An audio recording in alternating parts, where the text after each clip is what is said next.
Good morning. It's a Monday morning, July 6th. Welcome to Pressure Free Living with Al. I'm Al Ingalls, the creator of the Pressure Free Method. If we haven't met yet, I would love to meet you. Um, you can DM me, we can hop on a call. Boy, this is a big topic this morning because years ago I heard a phrase, and the phrase was, "Your thoughts are not your friend." And I've changed that a little bit to say, some of our thoughts are not our friend. And because I think some of our thoughts tend to be really great, but many of our thoughts are not so great. And when I learned that phrase, it was at the same time that I came across this little book called Psychopictography by Vernon Howard. This is like 30 years ago that I came across this. And there's a book written in 1965 with some really great science behind how powerful this brain of ours really is, how powerful our mind is. And my take on it is asking the question, are we optimizing our thoughts or are we letting the stress response rule our thoughts? If your thoughts are really egoic, if the ego is really running rampant, then most likely you are in the stress response, and it's the stress hormones that are causing you to think that way. You're going to want to protect yourself at all costs. You won't be very loving or kind. You're going to be in a state where you either get really aggressive or you want to run away or you freeze up. And that's not your optimal self. That's like not our optimal mind at all. And I mean, you probably see this on a like a roller coaster situation where you're feeling great and the next moment you're like sunk down. So these hormones that I talk about, the stress hormones, so the catecholamines, that adrenaline phase, and then the cortisol phase, both of these phases affect how we think. They affect the thoughts that we have. So if we can begin to control the stress response, we get to optimize our brains. Does that make sense? Like it's really science.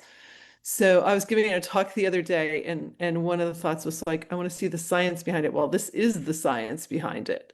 Literally, if you protect yourself from releases of hormones, your whole entire being is going to be more optimized. But let's focus on the mind for a moment. Let's talk about some of the little things that nag at people. I hear this from people where a couple big issues are brain fog and memory. So brain fog, inability to make decisions, to have willpower, to see things clearly, to really hear people. Like people talk to you and it just kind of goes right over you, or you're talking to someone and it's like their eyes are glazed over and they don't hear you. They're in fight or flight. That's the reason for that look in the eyes. Um, Gosh, I want to go on that for just a moment because I would talk about how I would see with children that they're so bright-eyed and just so wide-eyed and generally happy. And then all of a sudden there would be like the light going out of their eyes. Usually it happens sometimes in elementary school where suddenly there's just like there's a dullness. They're not so bright and open.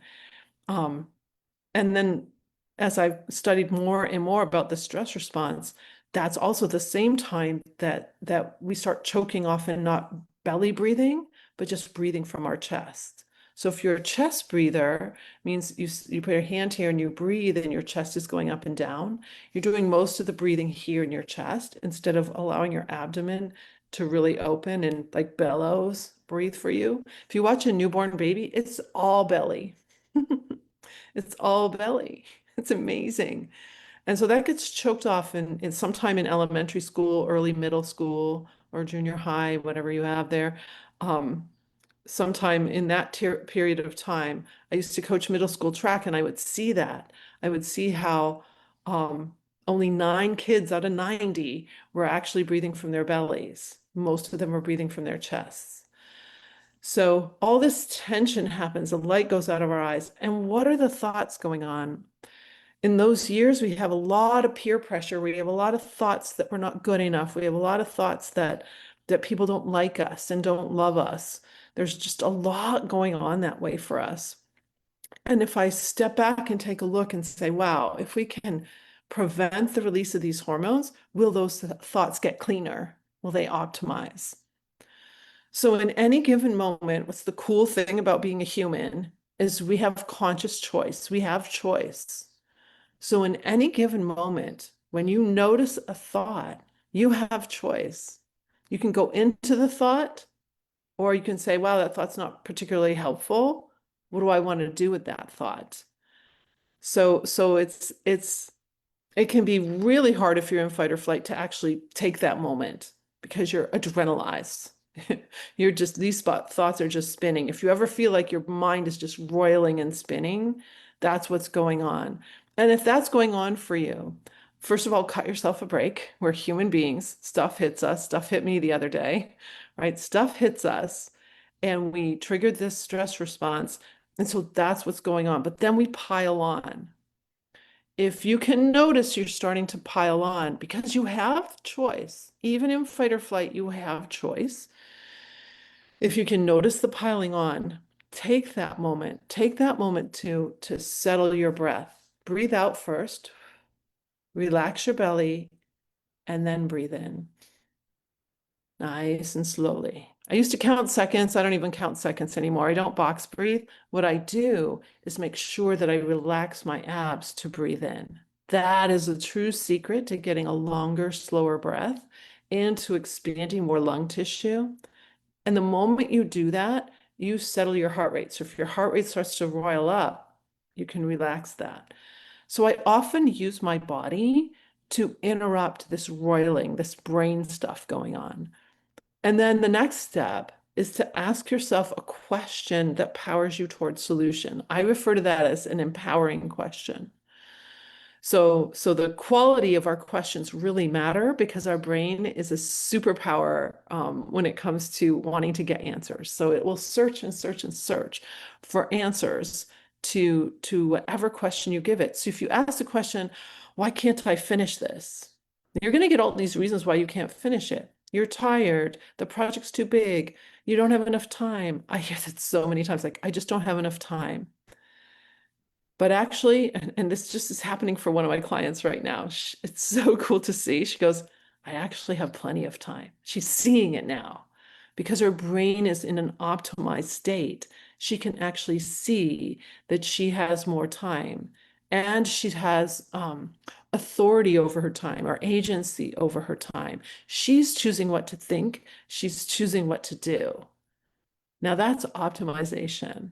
So much of what we do is just automatic and we're just going through the motions. And we have a lot of habits of reaction that are not very helpful. So if you take a look, like even just this little thing here can give us so many habits of reaction that aren't helpful. Like you hear your alarm in the morning. Does your alarm jolt you? Well, you just went into fight or flight. Does your alarm piss you off? You're probably going to fight or flight for that too. If it jolts you, makes you nervous, or oh my gosh, it's Monday. A lot of people wake up and hate Monday. Just had a nice long weekend for the 4th of July. Now you got Monday. Some people worked all weekend. Maybe today is their day off. A lot of people who work in the restaurant business, today is their day off. But a lot of people just regret that we're having a Monday.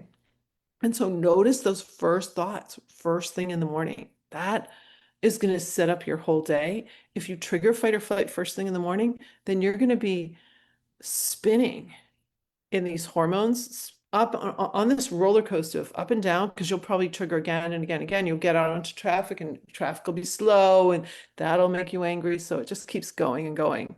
So we want to notice every one of these little points where we start to get annoyed or angry or anxious or ashamed. Maybe you drank too much on the weekend. You're not feeling so good. Now you're ashamed that you did that. Like, what is it? What are all these little points, these little things that cause you to go into fight or flight? And you were never really aware of it before. I certainly wasn't aware of it back in 2010. I was like, oh my gosh, I've been releasing these hormones for the most stupid things for years. And then I started to beat myself up, which I don't want you to do. Like, I really want you to give yourself a lot of grace, be gentle with yourself. I put my hand here on my heart. It's like, this is my dial, by the way. Like, in the moment I feel myself, going into something tense, I'm like, I put my hand right here. Maybe that's a helpful tool for you. Just put your hand right here, and it's like, give yourself grace. Turn that key of life inside of you. Say, you know what? I deserve a great life. I deserve a beautiful life. Excuse my French here, but for a lot of my male clients, like or my athlete clients, it doesn't male, female, it's like they want a kick-ass life, right? It's like, turn the key and allow yourself that moment, that micro moment to say, I am so worth not triggering the stress response. I am so worth staying up, choosing my response to whatever's going on here so I can have a great day. So you can really have a much more fulfilling day, even if you're dealing with a lot of challenges, whatever those challenges are.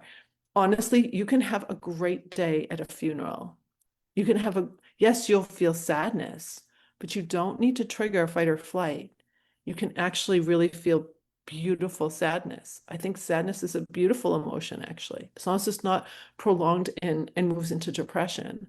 Like, we feel sad about things because things are sad. And so turning that key and saying, you know what? I get to have a beautiful day. This gets to be a beautiful ceremony. Whatever is going on in your life, you get to have a great work day. What does a great work day look like for you? Like, take a moment, just take a moment, ask yourself, like, what does a great work day look like for you? Are you on your phone texting during a meeting how all your complaints? That's not a great day. It's not a great day. Are you um are you dreading a meeting? Are you dreading coming home? I know some people who actually dread having to go home after a work day because there's a lot going on at home. So where are your dread points? Like, where are those points where you're already thinking things are not going to go well? Notice how we'll easily assume terrible things. Our brain is a great fiction writer. That's why this psychopictography book, you're creating the pictures of what you want, not what you don't want. But we're so great at making things into a catastrophe. We're so great at going down a road that's not helpful to us, that's tensing us. And so it's fascinating to moment by moment start to look and start to see that is the crux of pressure-free living. It's not meditation, it's not yoga, it's not taking time off. You don't need to do any of that. You can do it because you like it. I do a Riverstone yoga that my friend invented that's like phenomenal. In 15 minutes, my whole body feels great. So it's like, okay, these are things I do because I choose to do them, not because I'm so exhausted and I need to do them and I'm so stressed. So that's a difference maker, because now my body isn't working on trying to get rid of the stress hormones all the time. I'm actually crafting my body, crafting my mind. So it's moment to moment. Pressure-free living is a lifestyle. It's a way of living because you're actually gaining agency over yourself. You're gaining agency over your thoughts and over your actions. And so in those decision points, you're actually choosing. Now, how does that work? Like, you're moving along here, well, you're probably on the roller coaster, right? You have this choice point, and what you choose is more optimal. Oh, okay.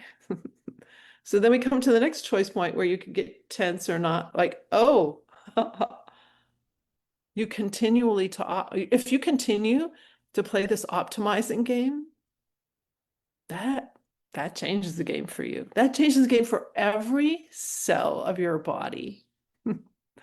Your eyes can improve. Like, so much of our body is more regenerative than even research papers will tell you. Why is that? Because everyone that's tested in those research papers has probably triggered the stress response multiple times in their day. They're not testing someone who's clean of massive amount of stress hormones. They're testing what we consider normal today. But that's not normal. It's not normal to be in the stress response every hour of the day, which is what most people are. So when I read a research paper, I take that into account. I take it with a grain of salt, if you will, because I know, having been in psych, I used to do psych experiments at the University of Michigan for money. So, so I'm aware of what you go into the lab and you go through this experiment. Um, on the way, you probably trigger the stress response just going because you don't know what they're going to do to you till you get there, right? So anytime we go to the physician's office or a medical appointment or the dentist, most people have triggered the stress response. Waking up in the morning, most people have triggered the stress response. Like, I had no idea until 2010 when I figured this all out. Honestly, I had no idea how many times in a day we release these hormones. And it's just habits of reaction, little tiny things. So that's what we get clean of. That's how you get to optimize. You get to optimize any little moment, these choice points, I'm going to call them, where you notice something. So with that, I just wish you a beautiful pressure-free day, and I'll see you tomorrow. Bye.